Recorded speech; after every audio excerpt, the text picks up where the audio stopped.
Hello everyone, welcome back to my YouTube channel Unfog with Dr. Atahar Parveen. In this class we are going to discuss the second part of English grammar. Here we are going to solve the most expected multiple choice questions based on Karnataka TET, and of course all these questions will be very much useful for all teacher recruitment examinations like TGT, Hstr, GPSTR. So if you have not subscribed to my channel, please do subscribe right now, and if you are liking my work, please do like my videos and share among your friends and other teacher recruitment examination aspirants. Okay, so this class is the continuation of the previous class. Okay, so let us start discussing the most important multiple choice questions. Question number 13 and the first question of this session. The question is, he went to dogs only because of bad planning. The underlined idiom went to dogs means. So there is one idiom here which is underlined. It is went to dogs. We are being asked the meaning of this idiom. So the meaning is was ruined. So he went to dogs means he was spoiled or he was ruined only because of the bad planning he made. Okay, so went to kennel, saw the dogs, was attacked by the dogs is not the meaning of this idiom, because idiom is the phrase which gives you the comparative meaning. Okay, so went to dogs means something was ruined or something was destroyed. Okay, so the actual meaning of this idiom is was ruined. Okay, so instead of using that word ruined, they are telling went to dogs. Okay, actually usage of idioms is very common in all languages. For example, in Kannada also, I think we call them as nudigattugalu. So there is a very historical, you can say, from olden days people use idioms in order to describe some very good thing or very bad thing or the actual situation. Okay, so in Kannada also we use idioms, in Hindi also we use idioms. Okay, so in English also there are many idioms. So I am giving you few examples of idioms. For example, we have this very common idiom is there, piece of cake. So piece of cake is a idiom, and the meaning of this is not actually, we are not talking about the cake or the piece of cake. Okay, here piece of cake means you are comparing the piece of cake with something very easy to do. Okay, so later I will give you the own sentence for piece of cake also, you will understand. Okay, so next example for idiom is bite the bullet. Bite the bullet means to face a difficult situation bravely, means you are doing some bravery by facing that tough situation. So in order to explain that situation, the way you are facing the difficulty, you can use the word bite the bullet, or someone else can use the bite the bullet for you. Okay, next, break a leg. Break a leg means a way to wish good luck. Okay, in so many reality shows, in Hindi reality shows also nowadays we find, right, they say tod do, like something like that they tell, right? So it means that break a leg means they are telling that you destroy your opposition or you get succeeded in your competition. So it is the way to wish good luck. Okay, next, hit the nail on the head means, hit the nail on the head means to give the correct answer or to describe exactly. Then cost an arm and a leg means it is very expensive. Anything if it is very expensive, then you use this idiom, cost an arm and a leg. Next, cry over spilled milk means something has happened and you cannot change it. Some tragedy has happened or some problem has been occurred, so you are getting worried of that. Okay, so The idiom used in that situation is cry over spilled milk. Next, the ball is in your court means whatever the situation is there, it is your decision or it is your responsibility to take up to it now. Okay. Next, every cloud has a silver lining means whatever bad thing is happening, some good thing will surely happen. Okay. Next, actions speak louder than words means if you want to prove yourself, you better prove it by your action. Like for example, you are preparing for your examination. Don't tell anyone about your preparation. Directly, simply, silently keep your preparation on. Write the examination. And once you succeed in your examination, it is like your actions have spoke louder than your words. Okay. Now, for these idioms only I have explained the meanings, right? Now keep these meanings in mind. Let us see the own sentences using these idioms only. Okay. So the first one, piece of cake. So I told that piece of cake means something very easy, right? So the quiz was a piece of cake. I finished it in 5 minutes. Okay. Next, bite the bullet. So where you use this type of a phrase, despite my fear, I decided to bite the bullet and try the roller coaster. So I have done something very brave thing and I have tried that very dangerous or I have the fear with that roller coaster. Still I have tried it. Okay. Next, break a leg. Break a leg means to wish someone good luck, right? It is the way of wishing someone good luck. So good luck on your presentation tomorrow. Break a leg. Hit the nail on the head means give correct answer, right? So Maria hit the nail on the head when she guessed my favorite color. So Maria gave the correct answer by guessing the favorite color. Okay. Cost an arm and a leg means very costly, right? So that new smartphone costs an arm and a leg. But I really want it. Next, cry over spilled milk means some situation has gone wrong and the person is worried for that situation now. So don't cry over spilled milk. Just clean it up and move on. Okay. Why they are comparing that situation to cry over spilled milk? See, if your milk gets spilled, then what you do? You sit and cry that the milk has fallen down. Huh? No, right? You clean that milk, you clean that area and do your next work, right? So the same situation is applicable in your life also. If something bad goes on or if something wrong happens, then try to overcome it and move on in your life. Okay. Next, the ball is in your court means it is your responsibility or it is your decision in that particular situation. So the own sentence can be, I have explained the options. So now the ball is in your court. Next, every cloud has a silver lining. This is very common idiom, right? So even though I missed the bus, the silver lining was meeting an old friend. So the bad thing happened was the person missed the bus. But with that one small good thing happened was because of that the person met his old friend. Okay. Next idiom. Actions speak louder than words. So what is the sentence you can make using this idiom?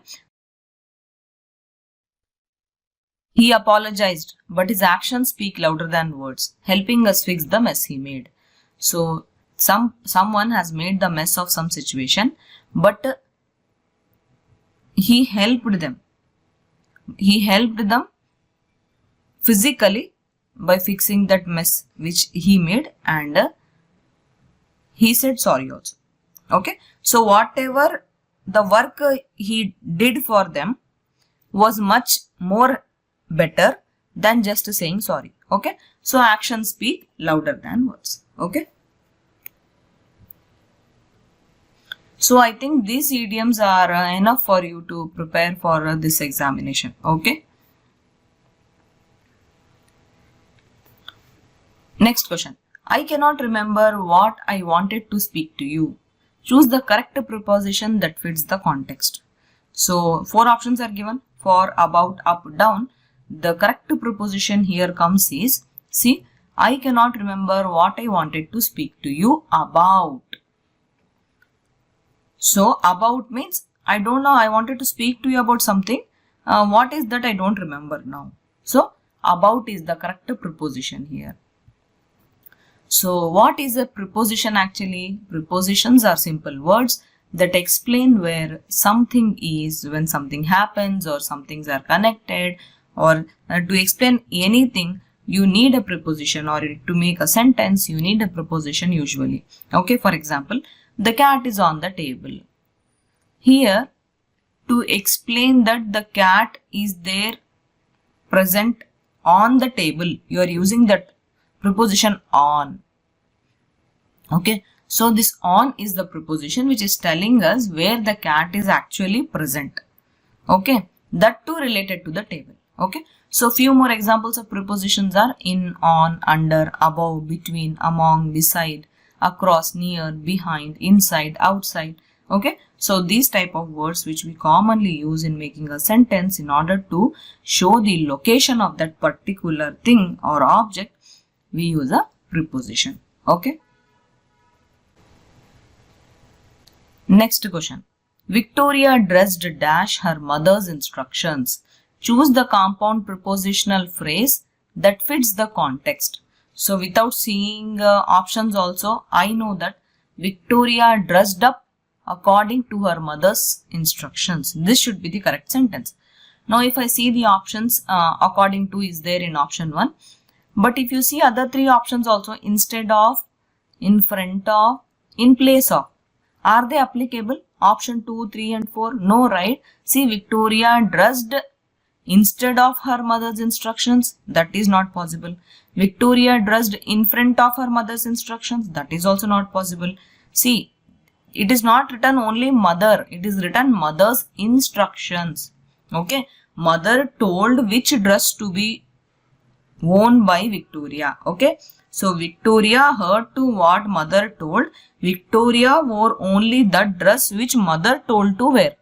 Okay. So, Victoria dressed according to her mother's instructions. Okay. So, this type of phrase is known as prepositional phrase. Okay. So, usually a prepositional phrase is having 2 words. So, it can be more also. Okay. 2 or more can be there. So, they are connected together. Means, this prepositional phrase adds more detail and more complexity to a sentence by showing the multiple relations between different elements. For example, she walked to park and through the forest. So, the compound prepositional phrase is to the park, through the forest. 2 things, correct? To the park, through the forest. Okay. Like that only, here according to is the correct compound prepositional phrase. Okay. Next question. The following is a sentence without an adverbial clause. So, one thing you understand, adverb means verb should be there, correct? Without a verb, there will be no adverb. So, the following is a sentence without an adverbial clause. So, read the options carefully, the given sentences, and find out which is the sentence where you don't have a verb at all. So, what is a verb? It is an action word, correct? So, option 1. As Bayaji neared Buddha Vihar, the children came running to him. Action word is there. So, verb is there. So, adverb also will be there. Because we have to search for a sentence without an adverbial clause, correct? Next, option 2. Bhujaba did not respect because the later was a mahar. So, here in option 2, action word is not there. So, it is most likely that option 2 will be the correct answer. Let us see other 2 options also. Option 3, when she heard of Bayaji's arrival, her heart swelled. So, arrival is there, heard is there, so verbs are there. Then option 4, the tiger was terrified and he ran through the dark forest. Ran. This is an action word is there. So, option 2 will be the correct answer because there is no verb present here. Okay. So, what the trick I applied here is I did not at all think about a adverbial clause. I just searched for a sentence where I don't have a verb. So no verb, no adverb. Okay. So what is the adverbial clause? Means it is the one which is providing additional information about the circumstances or about the timing under which the actual verb is taking place or actual action is taking place. Okay. So here in option 2, you will not find any action word. Okay. That's why that is a sentence without an adverbial clause. Okay. Clear, right?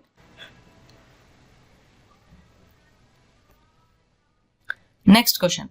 The correct question tag for the sentence I am a teacher is. So here I am a teacher. Aren't I? Here don't get confused with am I. Okay. Don't write am I. I am a teacher. Am I is a wrong question tag. Because whenever you have a negative sentence, then only you have to use a positive question tag. In a sentence, already there is I am a teacher. So you use aren't I. There you use a plural question tag. Okay. So if it was written I am not a teacher, then you can use am I. Okay. I am not a teacher. Am I? But there is no negative sentence. There is a positive sentence here. I am a teacher. So now you use a negative question tag. Okay. And here in this situation, you use a plural also. Okay. So I am a teacher, aren't I is the correct question tag. Okay. So what is actually a question tag? It is a short question at the end of a sentence. Now this question tag actually confirms or asks for agreement. Okay. For example, if you have you are coming to the party, then the question tag will be aren't you, because you are coming to the party is a positive sentence. There you use a negative question tag with a plural. Okay, aren't you. If there is a negative sentence like he doesn't like ice cream, now you use a positive question tag. Does he? Okay. It's a beautiful day. It's a positive sentence. Now use a negative question tag. Isn't it? Okay. Now it is clear, right? Next question. Choose the list of words with all adjectives. So here they are telling us to find the list of words with all adjectives. Means all 3 words should be adjectives. Which is that option here. Okay. So if you see the options, you will understand that fuming, idealistic and bias, all 3 are adjectives. Whereas perpetrate is not a adjective, peer is not a adjective, infrastructure is not adjective, various is also not adjective. See, adjectives are actually describing words that tell more about nouns. Okay, here fuming means you are describing someone's emotional state. Idealistic means you are describing someone's belief. Various means you are describing different types. Perpetrate means it is actually one verb for doing something. Peer means it can be a friend. Infrastructure means it is basic structure for society to work. Okay. So if we see options now, fuming, idealistic and bias, these 3 are adjectives which are actually describing the nouns. Okay. Or which are telling more about nouns. Okay.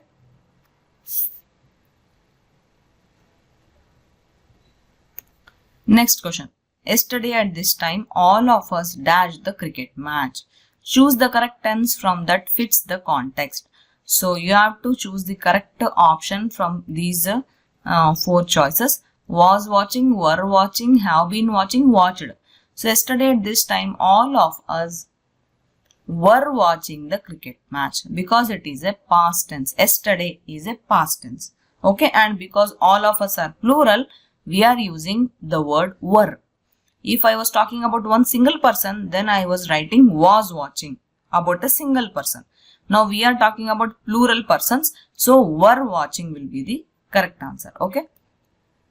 So the other options, was watching means all of us is plural, right? So was is for singular subjects. Were watching. So this will match plural, right? That's why our option 2 is the correct answer. Have been watching. It's for action starting in past, then that should be continuing to the present also. But in this situation, yesterday is past, right? Nothing is continued.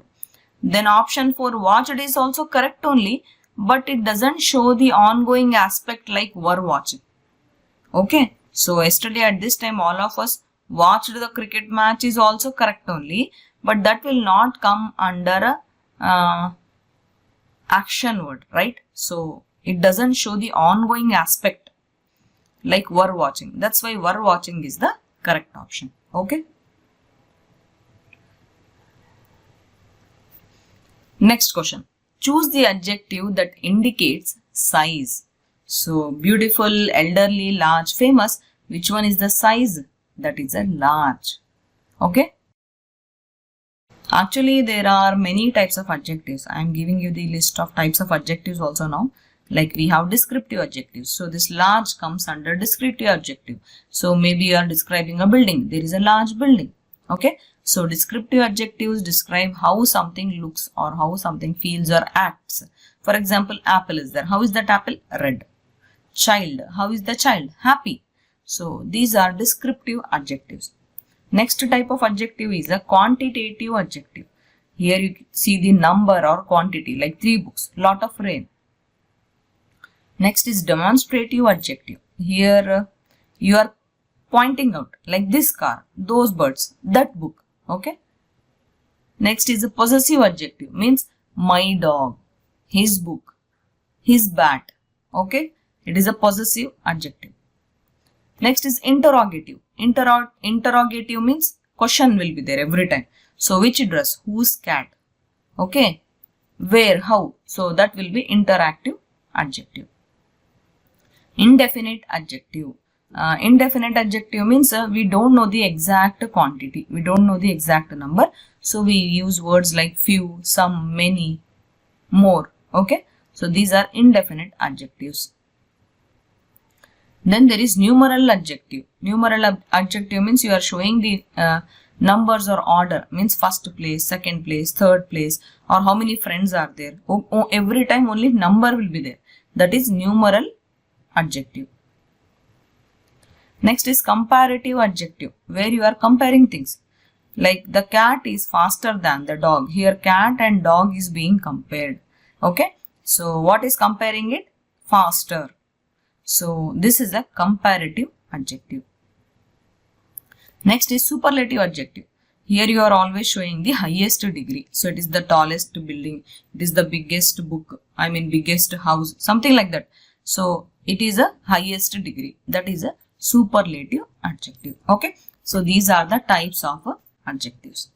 So here option 3, large, which comes under descriptive adjective. It's a indicating the size. Okay.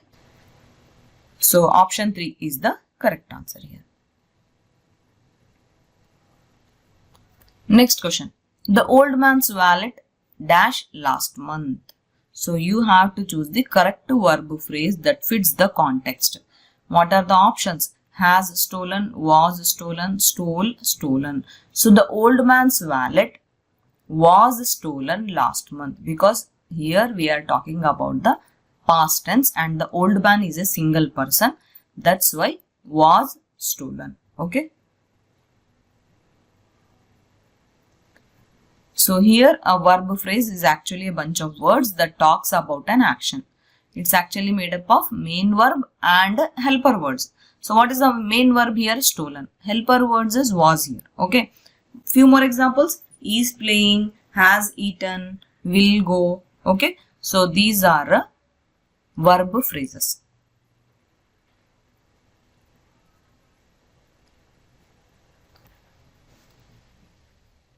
Next question. So the most expected question usually which comes in an examination related to English grammar is passage reading.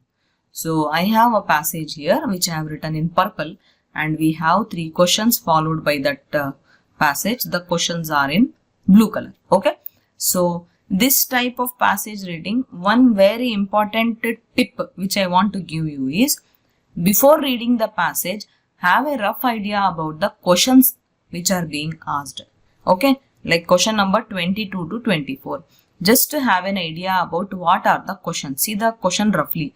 So what is question number 22? Type of thinking fashionable in many countries. Then writer is of opinion. So opinion you have to see. Then manual work is considered to be shameful by the educated because. Okay. So now I have an idea about what type of questions I have to answer after reading this passage. Okay. Now let me read the passage.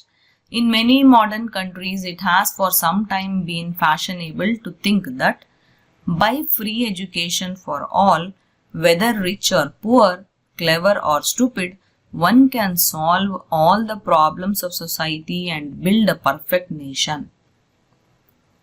So if I see the question number 22 now, the type of thinking fashionable in many countries is. So the type of thing which is fashionable in many countries according to this passage is that one can solve all the problems of the society. So here I have option 2. Education can solve all the problems. This was the type of thinking which was fashionable in many countries. Okay. Next, let us continue reading this passage. But we can see that free education for all is not enough. But the reality is that free education only if we give, that is not enough. We find in such countries a far larger number of people with university degrees than there are jobs for them to fill. So people with the degrees are many when compared to their jobs which are to be filled. Jobs are less, educated people are more, degrees are more. Okay. So now I can see question number 23. The writer is of the opinion that free education for all is not enough. So do I have this in option 3? I have it. Free education for all is not enough. Now the last part will be the 24th question. Okay. So let me continue reading this passage. Because of their degrees, they refuse to do what they think low work. And in fact, work done with hands is thought to be dirty and shameful in such countries. So the question 24, if I see, manual work means the work which is done by hand. That is manual work. Okay. So manual work is considered to be shameful by the educated because. Why is it considered to be shameful according to this passage? Because they think that it is a low work. So low work, is it there? Yes. Because they consider that it is low. So option 3 will be the correct answer. Okay. So this method is one trick to solve the questions based on passage reading. Okay. So what does the author want to convey by this passage? Usually that question also comes, right? So here the author wants to convey that in many countries people think that education is the solution for all problems. In fact, that is not the solution to all problems. Instead, it can create problem also because there are many people with lot of degrees, but the job for their level are very less. So because their degrees are present, I mean to say if the person is a degree holder, he does not want to do any work which he feels is very small work. In fact, the work which is done manually, that means with hands, that they think that it is a low grade. I am a degree holder, how can I do such a small work? So the problems are more worst now, correct? Because of education. So this is what the author wants to convey, that no work is bigger or smaller, and that shouldn't come in our mind. Okay. Okay friends, on this note, this was the last question of this session. So I have discussed around 24 multiple choice questions which are most expected and most important multiple choice questions in session 1 and session 2 together. Now the third part will be the English pedagogy class. Okay.